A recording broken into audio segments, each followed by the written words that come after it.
When the doctor tells you you've got cancer, there's absolutely nothing in the world prepares you for it. I think 5 years ago, you could ask 100 people, and maybe one would know what PSA was. I believe I'm a T2B, NXMX. But for the first 7 weeks, I was basically incontinent. What about potency? What about intercourse? Something really changed in our relationship. I'm not alone in this issue. I've got lots of company.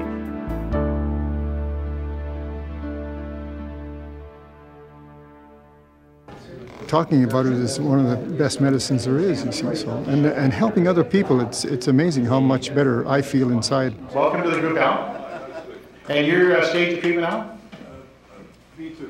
B2, and are you on any treatment at this time? No. Nearly every night of the week, somewhere in Canada, there's a gathering just like this one. Victoria's Prostate Support Association, the first in the country, is now just one of many groups springing up from coast to coast. People come here for information, for comfort, and for a sense someone understands what they're going through. Hi, Harry, welcome. And your stage of treatment, Harry? Just diagnosed. Just diagnosed. Wow, lots of newly diagnosed tonight for everybody to help, and we're going to look after you guys. More than 20,000 Canadian men will face a diagnosis of prostate cancer this year alone, making this the most common cancer affecting males. And I'm very good friends with the lady doctor, and I asked her, I said to her, tell me, what happened, do women have a prostate? That's how ignorant I was of the actual, mechanism. The prostate is a male sex gland which produces one of the fluids that make up semen. It's located just below the bladder and is normally about the size of a walnut. Because the prostate surrounds the upper part of the urethra, a growing tumor can cause compression of the urethra, restricting the flow of urine. Having trouble urinating is usually the earliest symptom of prostate cancer, even though a tumor might have been growing slowly for several years. A prostate that feels abnormal in a rectal exam and an unusual reading in a blood test called PSA are clues there may be cancer. But that can only be confirmed with a biopsy. Essentially what you're trying to do is categorize the problem and decide whether or not the cancer is confined to the prostate and whether it's aggressive or very aggressive, moderately aggressive, or not very aggressive at all. A stage T1 tumor is too small to be felt by a digital rectal examination and is usually picked up by a PSA test. A T2 can be felt by the doctor as a small lump. Both of these are confined within the prostate capsule itself, so they're the easiest kind to treat successfully. A T3 tumor is one that has grown just outside the prostate gland. A T4 tumor has grown into other regions of the pelvic area. If it's spread beyond this stage, it's considered advanced disease.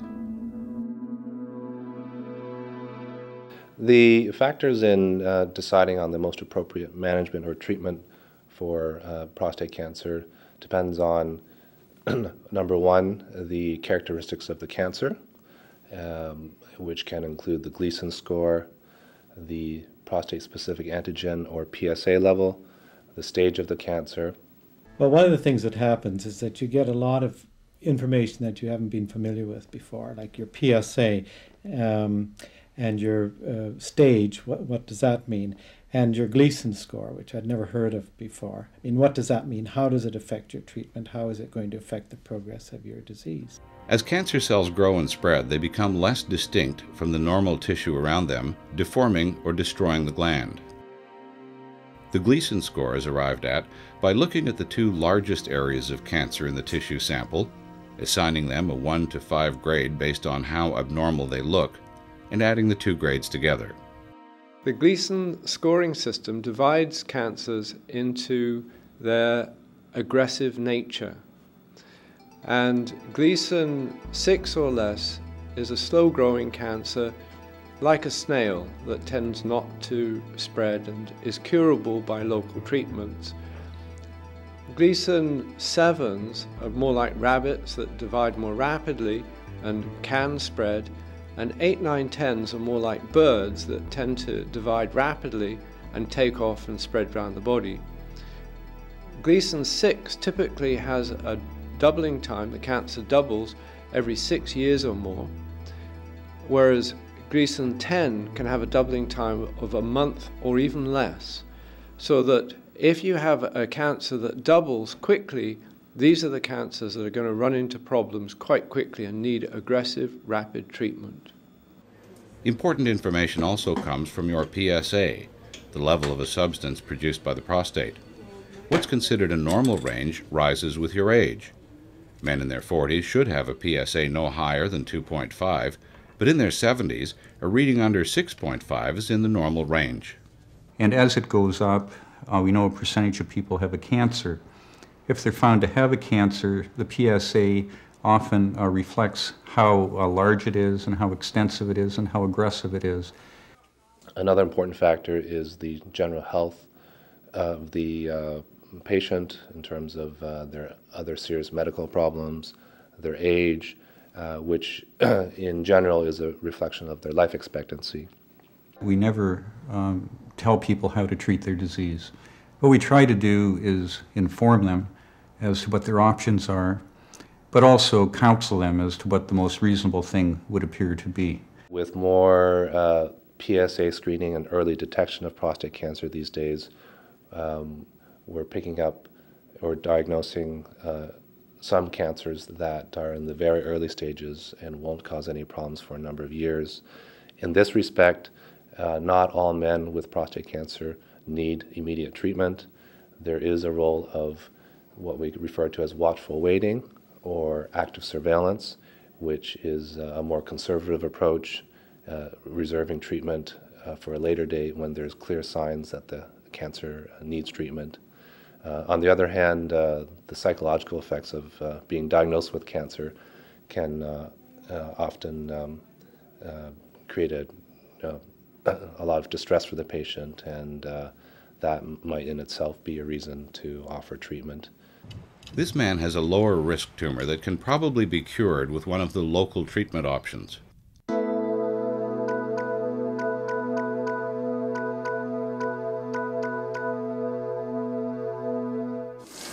He's an excellent candidate for this procedure.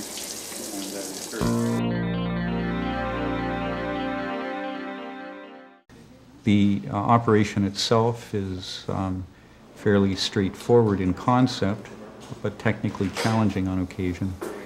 An incision is made from the pubic bone to the umbilicus, and the pelvis is entered, not the peritoneal cavity that houses the intestines. The lymph nodes are sampled, and these are the glands that essentially drain the prostate first to determine that there is no spread, and if there is no spread, then the operation goes ahead. What you do is divide the urethra, separate all the lateral attachments of the prostate, lift it off the rectum, separate it from the bladder, and then reconstruct the bladder neck and put the bladder neck back together in proximity with the urethra to reestablish the normal relationship of the bladder to the urethra, having hopefully preserved the normal function of the external sphincter, which maintains continence, the neurovascular bundles, which allow sexual function, and this having been done without injuring the rectum, which is a very, very infrequent injury.